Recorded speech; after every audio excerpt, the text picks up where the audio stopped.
Each episode, we bring you B2B leaders to learn about their successes, fails, and what's working for them in the market. If you enjoy the show, please consider giving us a 5-star rating on Apple and Spotify and share this podcast with a friend. That's enough from me. Let's dive right in. Hello everyone and welcome to another episode. I'm Shahin Hoda with X Growth, and today I'm talking to Alex Colvin, CEO at Pendula, about why marketers should stop looking at NPS as the holy grail of metrics when it comes to customer retention and what to do instead. On that note, let's dive in. Alex, thanks for joining me on the pod. Great to be here. All right. I mean, we're talking NPS. NPS has become the number one metric that is going to solve everything. Your NPS number is your identity, it's who you are to some degree. What I want to explore together is, the first thing that I want to explore is, what are the challenges with just looking at NPS numbers, in your opinion?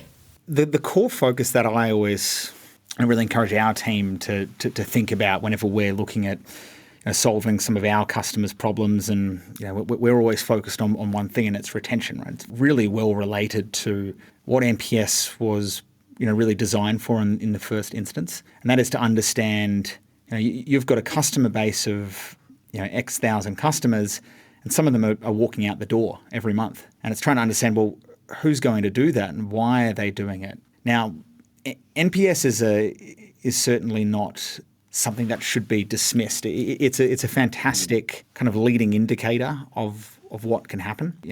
The same way that weather forecasters will go and tell you that it's about to rain, it doesn't always mean that it is going to rain. It can give you some good indication, but the other aspects that really sit around it is what the result is. And there's no better way of looking at this than saying, well, what is NPS trying to do?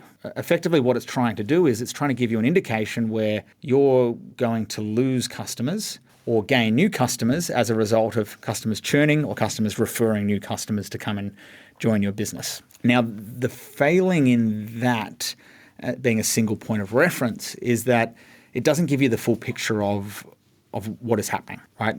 There's a lot of reasons why someone could leave a business.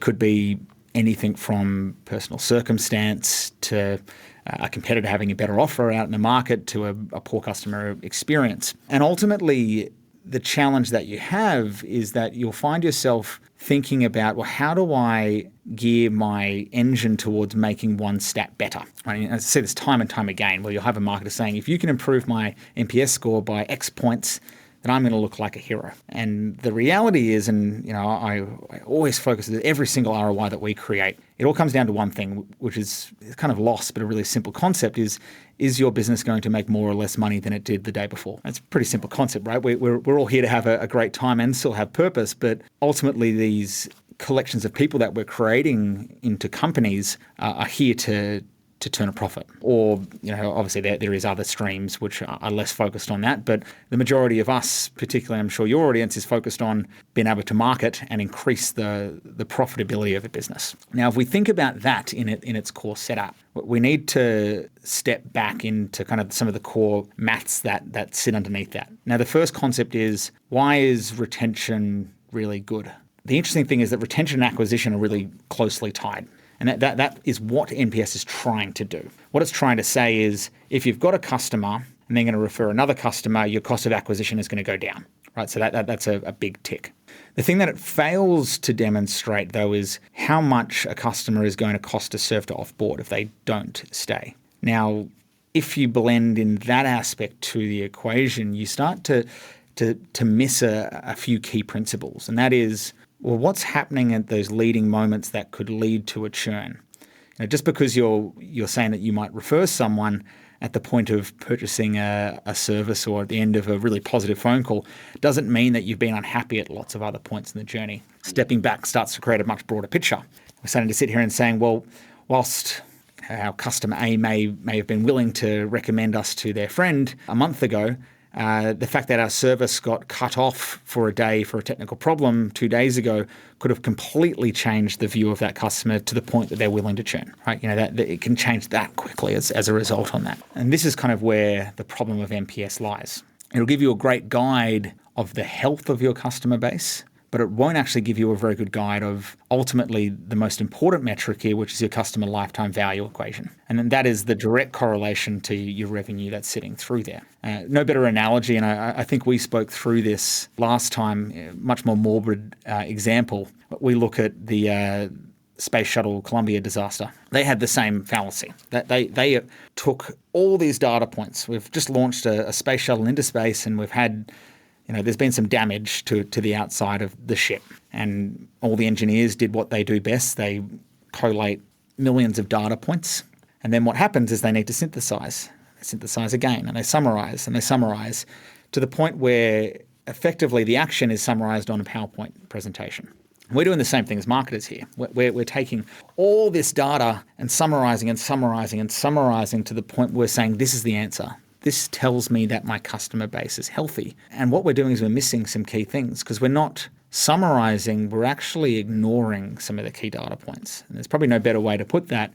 If you want to look at why customer lifetime value is a better metric, it's simple. It's because it reflects how much money you're making or not. And back solving what impacts that, it's not just one thing, it's multiple things. So how do you change the view here? The best way to view it is have NPS as a guide in how you are correlating change on your lifetime value. If you can do that, what you're actually doing is you're back solving your leading indicator to the end result and trending how that could shift. There lies the answer. I love that. Right? It's simple. I love that. Tie your support to your revenue, and you'll have a much better view of your customer health. Okay, I wanna expand on that. First of all, I think that analogy was so good. And I think it's Einstein says, you have to, I'm paraphrasing and probably butchering it, but you have to simplify everything as much as possible, but not simpler. And, make sure you do simplify it, but be wary of how far you're going to go down that path. And I love that analogy that you kind of talked about there. I kind of feel like that has happened in the financial sector as well, where at one point, the common belief was that the share price reflects everything about the business, of what that business is doing and how it's doing, and that one number indicates everything. And then there was the Schiller kind of Nobel Prize that says no, that's not the case, and that one number does not reflect, and it misses a lot of things. So I love the fact that there are those close analogies there, and it sounds like NPS is a little bit like that. So now I want to unpack what you just mentioned before, right? Tell me a little bit about that last piece where you were talking about the connection of NPS to profit and using NPS to kind of show the lifetime value of a customer.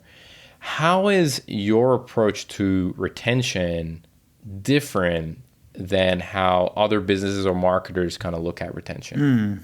How do you approach it? The key thing to consider here, and this is something that we've learned many times over on our journey, particularly, the best place to look at this is in highly competitive industries. A great example of this is telco.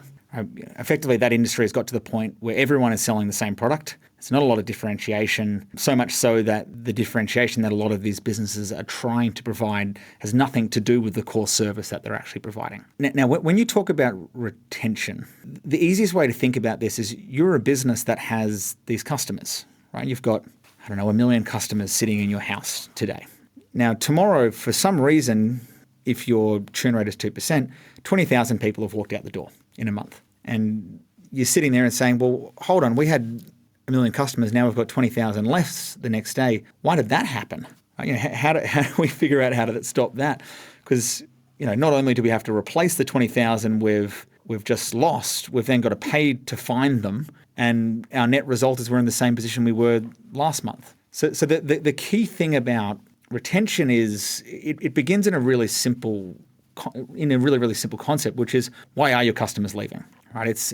And that is a blend of two things. It's not only why they're leaving, but why they're staying. Right now, our approach is really simple, and we always laugh when we hear some of the very complex and very scientific ways that people are trying to correlate data together to try and figure out why these customers are leaving, and throwing effectively supercomputer power at trying to diagnose through data why someone doesn't like you. Regression analysis and all this stuff, build right? curves, and Bring in the cohorts as well, and try and sub-segment by that to get even more specific. Where they just miss one simple thing. How do you ensure that a customer stays? It's very similar how you ensure your friends stay in your own life, right? It's recognizing them. It's establishing that exchange of value, which is one core thing here is the feedback, right? It's how do you recognize someone? It's really simple. It's you ask them a question and listen to what they're saying. Now, our whole platform's based on this. Our big discovery was that, particularly if you look at upselling campaigns, if on a digital channel, something like SMS, if you ask someone a question first about how their service is or just how they are, and create a non-threatening question, and then after that ask them to upgrade or renew, whatever it would be. And it's important that you get the timing right. You don't want to do it in the middle of an outage. You probably want to wait for a positive event before you go and do this. But if you do that, you'll get about 5 times the amount of people responding. And as a result on that, your conversion rates are going to be like 20, 22%. Now, there's one core reason behind this, and it's a psychological thing. All of us consumers are sitting here, and businesses don't act like people. They act like a business. And they broadcast and they tell people why they're great. It's effectively sitting in a bar and yelling at everyone about how great a person you are without actually listening to anything that anyone says. You're not going to be going out with many friends at the end of the night. Now, if you can change that dynamic and you can do it in a scale where your cost to serve doesn't skyrocket and absolutely go through the roof, then you'll find yourself in a place where your retention strategy actually isn't about how much people value the service. It's actually about how much you value your customer and how much you listen to what they want. And ultimately, what that translates into is something that a lot of companies miss. We're not transacting with our consumers; we're having a relationship with them. And the secret sauce isn't that secret. This is kind of the big question that I always ask a lot of marketers that we sell to, and that is, well, it's great you've spent all this time analysing this data, but have you actually asked the customers what they want? And most of the time is, oh yeah, we've surveyed them, and you'll very quickly find out the survey is being done through a technology that requires someone to log into a portal or something like that, or click on an email, and the click-through is 2 or 3%. And you're sitting there saying, well, hold on, you've asked 2% of your customer base what they want, and you're just assuming that the other 98% of them want to do the same thing. You need to solve that problem first. And that's I guess, the key principle to our approach to retention. Yes, the end result is more customers staying as your customers and more customers spending more. But in effect, mechanically, what you're doing is you're focusing and driving all of your energy on creating a feedback loop with the customer that recognizes that you care who they are and what they want. Now, if you can start with that foundation, there's lots of blue space above that you can move. But until you get that right, you're just going to find yourself in a place where you're effectively just throwing stones in the dark and hoping you're going to hit something. Yeah, that makes sense. I mean, it's great to kind of break that down to look at the alternatives of NPS, which is really a more direct approach to the customer and getting feedback from the customer. And it's funny, we had that experience. We're not, from our agency side, it's not like we have massive number of clients, but one of the initiatives that we had was, okay, we want to put up an NPS system to kind of gauge how our customers doing. And we had this thing we were doing kind of research in terms of how other people are doing it, how we should do it. And we did that for 2 months. And at the end of 2 months, we came back and we said, we don't need an NPS system. We need to get that feedback and have our ears to the ground in our communications with our customers and really capture that. Maybe there is a bit of a system, but it's not an NPS system. And for us, it was kind of going the 180 degree the other way of not using an NPS and knowing that that's not valuable for us. Now, that's different business models are different, and that applies differently. I'm not saying that NPS is not useful, but it's just amazing to hear your take and your approach that having a more solid focus on getting customer feedback is really important. One of the things I want to dive in is one of the core pillars that you follow when it comes to retention. Mm-hmm. You call it moments of truth. What is that? Look, if you think back from these base principles, right? What does our journey always begin when we buy a service for the first time? 9 times out of 10, it's going to be a pretty positive one. And that first moment you have with a business is always going to be really positive. And it's unlikely that the second someone gives you their credit card details or signs that purchase order, whatever it would be, that at that point there any concept of flight risk. But there are lots of moments that happen between that point and at the point at which that customer no longer is your customer. And these are all those, as we refer to as moments of truth that happen. Now, it could be a positive experience, it could be a negative experience. But the key thing is that at each one of these points, you're having an emotional response with your customer where your relationship is being tested in either a positive or negative way. Now, for those who are able to identify what these points are, which it doesn't take a lot of time or effort to actually figure this out, it's quite obvious. If you have an outage, that's probably a negative experience. If someone has just paid a bill, it's probably negative as well. If they've just gone and used the product more than they ever have, or some type of environmental reason has made your product that much more valuable to them, it's probably a positive experience. If we can balance these and we can use these as the launch points for either the ability to start getting more feedback and recognizing that someone's there, or using it as an opportunity to upsell or renew someone, you're going to be so much more effective. Great example, a large telecommunication customer of ours, their CEO came to us and said, we know who our customers are, but they don't know who we are. We've got to tell them about us. We've got to get our culture out there. And something that's really important to us are big moments in life, right? Whenever someone in our team has their birthday, or they have a baby, or they get married, whatever it is, it's a big news event for us. Now, whilst we don't know all that detail about all of our customers, we do know a few of them. And some of the moments that mattered to them, which is I love this story, is celebrating the moments in that person's own life that were relevant to their business and reflected their culture, like birthdays. This telco made a big deal of it. They were giving you free data. They were, sending you, big congrats. They had, some really cool campaigns where they had, to some customers, massive cakes being sent out to them because it was embedded in their culture as part of that. And that was a really good example of a moment that was happening that the truth about their relationship that they had with their customer was revealed. And this is something that we really drive on, is that you have all these interactions that are going to equate at the end of the day to either an upsell or a churn. If we go back to our base principle here that we're trying to make money, we want to reduce the churn and increase the upselling that happens, or the cross-selling, depending on the product catalogs that we have access to in our businesses. We then use these moments as an opportunity to create that positive narrative in that person's head to make sure they're taking the path that is most beneficial to us on our own P&Ls.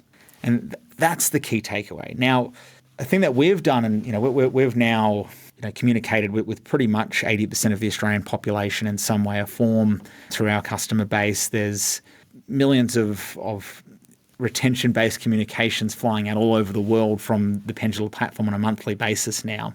And the thing that we've really been able to nail onto is the commonalities between these moments that matter. And something that we've been really focused on and put a lot of depth of research into is to not just have a software tool that can enable retention, but also have the playbook. And our whole playbook is based on these moments that really define the truth of the relationship between that customer and that business, but creating them in a way that they're reusable. And a birthday is not something that someone owns, right? If you are a telco and an energy provider, hey, you should both be celebrating it. And I'm sure that consumer would be more than happy to be receiving that love. Now, the difference is the ones that are doing it are getting that love, they're getting that positive review. The ones that are not are missing that opportunity. Same thing happens on the negative inverse, but it's just so much more important you recognize it. If you have an outage and you just stay silent, there's nothing worse than not recognizing that and trying to mitigate that negative experience. But this is the foundation of each activity that you do to drive ultimately to your goal that you're trying to achieve, which is to reduce your churn or increase your ARPU. Got it. I love it. I really like that example as well of like creating these moments of truth, and at least the positive ones, if you can't avoid to get rid of the negative ones. Alex, tell me a little bit about metrics. What are some of the I mean, NPS we talked about, it's definitely valuable, but there are other things to look at. What are some of the core metrics you follow and track when it comes to retention? There's two core ratios that are gospel when it comes to retention. The first one is your customer lifetime value. It's such a simple equation, right? It's how much your customers spending, over how long they've been a customer. It's just so pure, right? It brings in every aspect to the cash that the customer is, the pain that the customer is experiencing of giving you money, which no customer ever wants to do if they can avoid it, and the duration they're staying with you. So it is just such a perfect view. The second one is a higher level view, but a really important metric. And this is your net rate of retention, or your NRR score. This is something that is front and center. If you look at high growth software businesses, the two numbers that matter are revenue growth and net rate of retention, or your NRR score. A few other acronyms that effectively mean the same thing. But what we're effectively saying is you have a customer today, tomorrow, what is that customer going to be worth? If your ratio is greater than 1, happy days, you're starting every month with more revenue in your pocket because you have predictable income coming in. And the reason why the NRR aspect is such a great view is, particularly when it's lent hand in hand to your customer lifetime value ratio, is that it gives you an indication on your consumer's ability to give you more of their finite wallet share. And that is such a strong indicator of value in your service and value in your experience. Because if a customer is giving more of their finite amount of resource, their salary every month, it's showing they're sticking around. Now, they're the foundation. They're the metrics that matter. NPS on top of all of that is still relevant, but it's only a guide. And if you track those three metrics wholly over a long enough duration, depending on your own customer cycles, you'll be able to predict the impact that each one has on the other. And ultimately, what that will do, it will change your business's mindset as to what gear you're in. And it's fantastic. There's only 2 gears you can be in. You're either in acquisition mode or retention mode. We're still yet to find any company out there that's able to do both to the full extent. There's always one that is a priority. If you have those 3 metrics measured, that is enough for you to go to your CEO or your board, whoever's setting your ultimate budget, to say this is what our plan should be. And it's going to make everyone a better person in their careers, and will make a lot more CEOs out of people in their roles, because they'll start to think about the things that matter in a business, and that is ultimately, where should my focus go that I will have the largest impact? And without those telling signs, you'll never know. Got it. I love it. Those that's the LTV and NRR in addition to NPS. That's if anyone's tired of acronyms, sorry about that. But you've got to lay them on, right? Just make sure you write them down. It's time to make accountants out of marketers. That's so important. That's it. Alex, last question that I want to ask you is about the trends that you're seeing. Mm-hmm. What do you think is customer retention space is going to evolve into? What is coming, and what's on the horizon for this space? I always like the mentality of thinking about this from a cause and effect perspective. Right? If we look at what would one predict was going to happen 5 years ago that has eventuated today, and then think about what the role and effects of that will be. So effectively what happened 5 years ago is the world started to subscribe itself. Right? Every business was shifting its commercial models to one where you would create an ongoing relationship with its customers. Layman's terms, we're subscriptionizing our products. And there's plenty of plenty of businesses that have made substantial shifts in their operating models to enable that. And it's still happening today. I mean, you can see it even with the most transactional things you can think of, like takeaway food. You'll get a pop-up on your Uber Eats app saying, do you want to become a member for $5 a month? Just it is everywhere.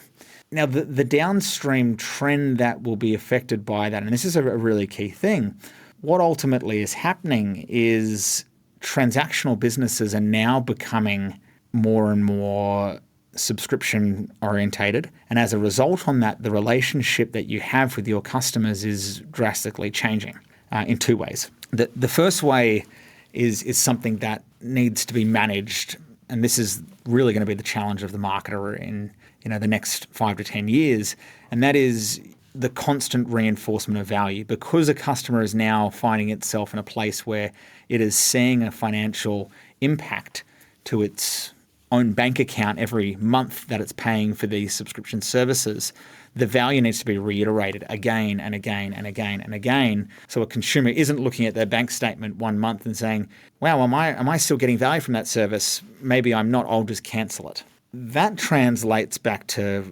really where our business has a lot of focus, and that is that first step that we spoke about earlier of feedback loops enable you to tweak your product, tweak your service to ensure value is delivered. It also gives you the forum to establish value by playing it back.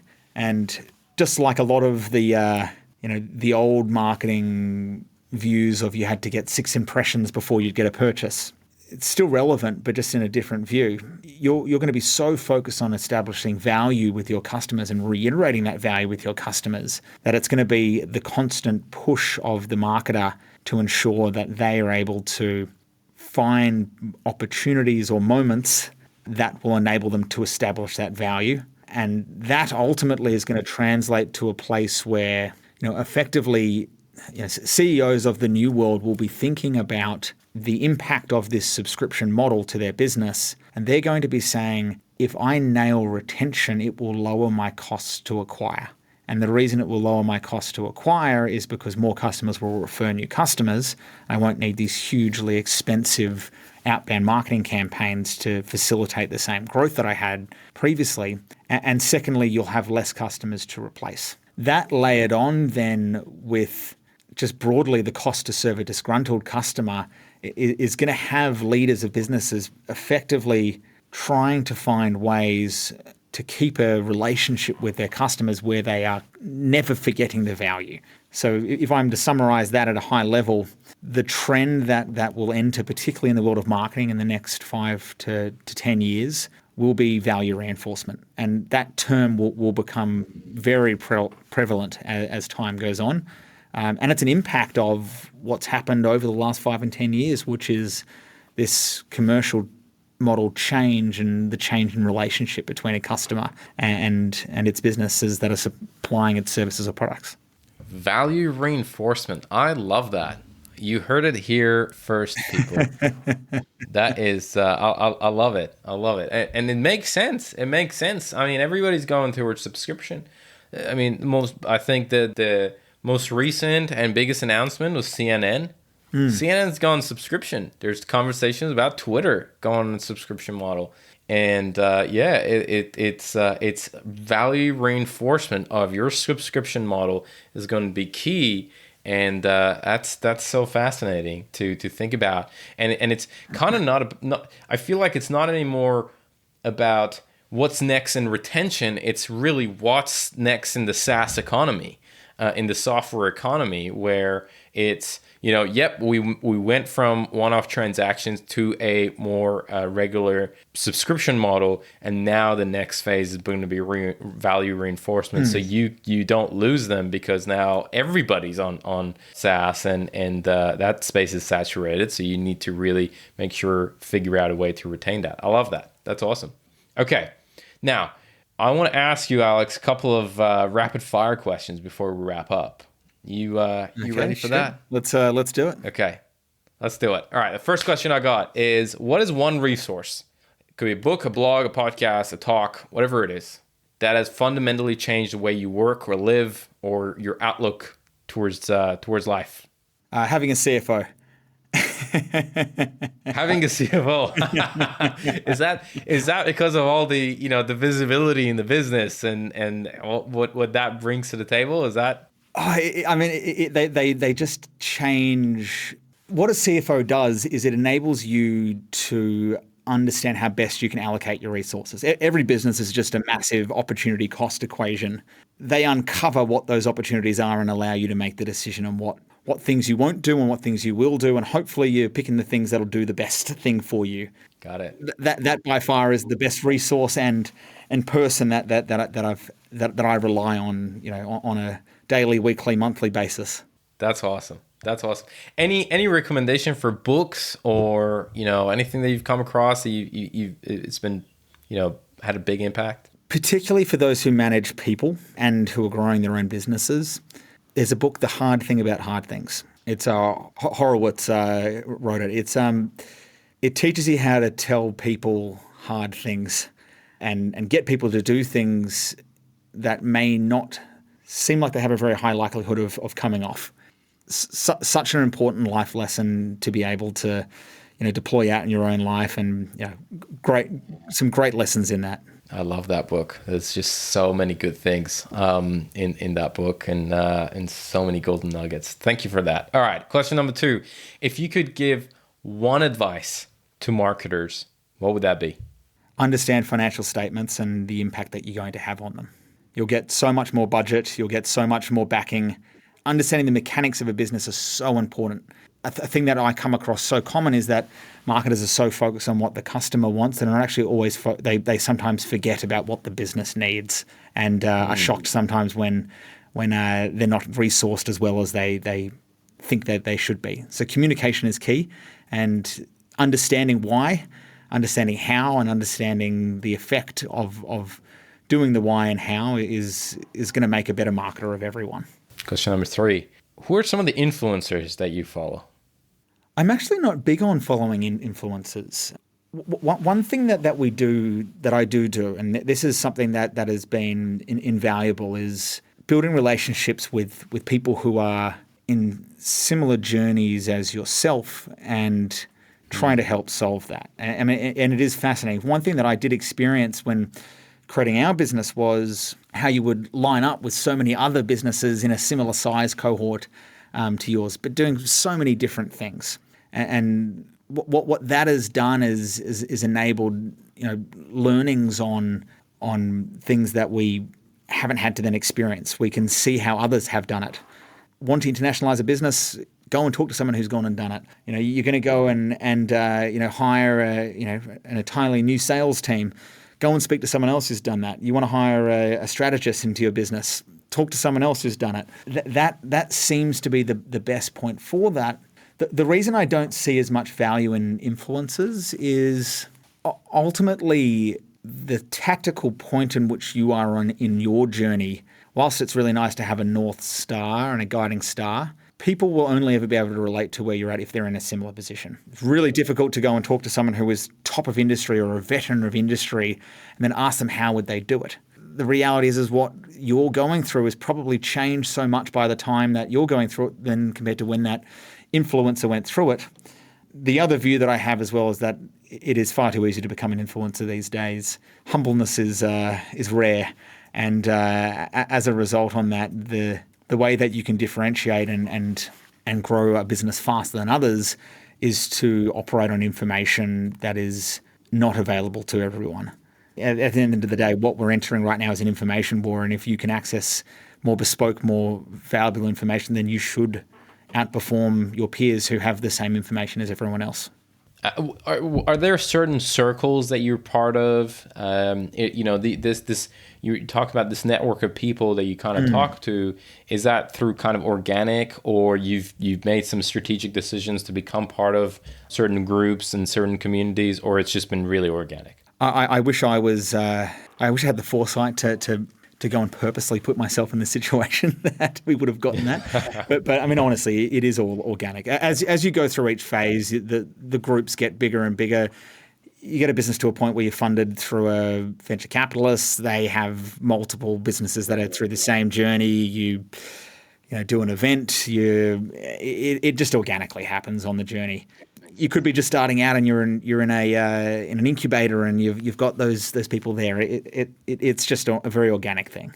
Got it. Alex, this has been an awesome conversation, man. I really appreciate it. It's been fun. Value reinforcement. No, I had a lot of fun. We threw a lot of buzzwords around, even though, but I mean, we did throw a lot of buzzwords, but I think there was a lot of, we make fun of buzzwords, right? But there's definitely something behind it that buzzword usually gets created. And I think the concept that you brought up about value reinforcement is such a fascinating topic. And I'm really glad that you did bring that to my attention, at least. I'm sure a lot of our listeners are going to find it fascinating as well.